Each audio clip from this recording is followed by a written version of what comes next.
nos équipes étaient sur place. Voici l'image des derniers préparatifs avant le départ justement de cette première traversée tant attendue. C'est un reportage de René Léon Fonseca. C'est une silhouette majestueuse qui se découpe contre le ciel, prête à reprendre la mer après une longue attente. Autour d'elle, les voyageurs se rassemblent, portés par un sentiment de renouveau et d'excitation. Des familles entières, des commerçants, des touristes, tous partagent la même patience, assister au départ de ce géant des mers. C'est hyper positif, c'est détendu, c'est l'atmosphère du Sénégal. Moi, je ne suis pas vraiment... Voilà, quand je viens de Belgique, mais je vois que l'atmosphère est détendue. Apparemment, voilà, il y a moins de pression politique ou sociale. Et c'est bon que la Casamance puisse reprofiter de ce bateau parce qu'elle lui est importante. Que du bonheur parce que la route est très compliquée, l'avion très cher. Donc vraiment le compromis du bateau est à la fois confortable, très sécuritaire. Donc on est heureux, on est content.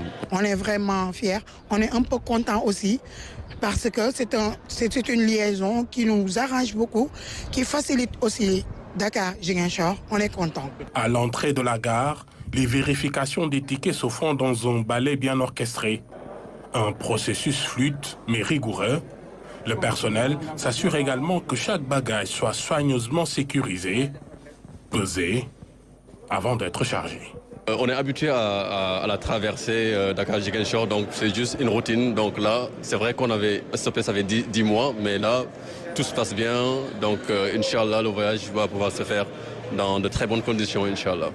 À bord, l'ambiance est à la concentration. Le personnel navigant procède aux dernières vérifications.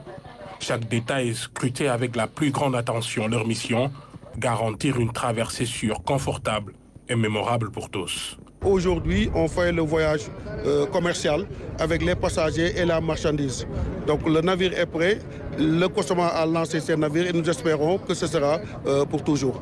Les autorités portuaires sont également présentes pour marquer l'occasion.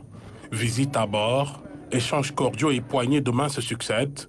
Leur message est clair, la reprise de ce service n'est pas seulement une question de transport, c'est le symbole d'une région qui se relève. Depuis le 30 au 31, donc on a fait le voyage test pour consacrer la robustesse et la conformité des travaux préparatoires de sondage, d'études bathymétriques et aussi de balisage des équipes phares et balises de la subdivision du port autonome de Dakar. Ces travaux ont été faits, les résultats ont été concluants. Et donc, il y a une campagne de communication et de sensibilisation pour rappeler aux Sénégalais que la continuité territoriale consacrée par voie maritime est une réalité. On avait dit d'ailleurs que tous ceux qui veulent aller passer la Korité dans la région naturelle de Casamance peuvent utiliser en toute sécurité la voie maritime. Et voilà l'Aline Sitoé Diatta qui prend le large, s'enfonçant dans le cœur de la nuit. Le navire s'éloigne, silhouette imposante et fière, sous le voile de l'obscurité naissante. Et pour ce premier voyage, le bateau Aline Sitoé Diatta avait à son bord au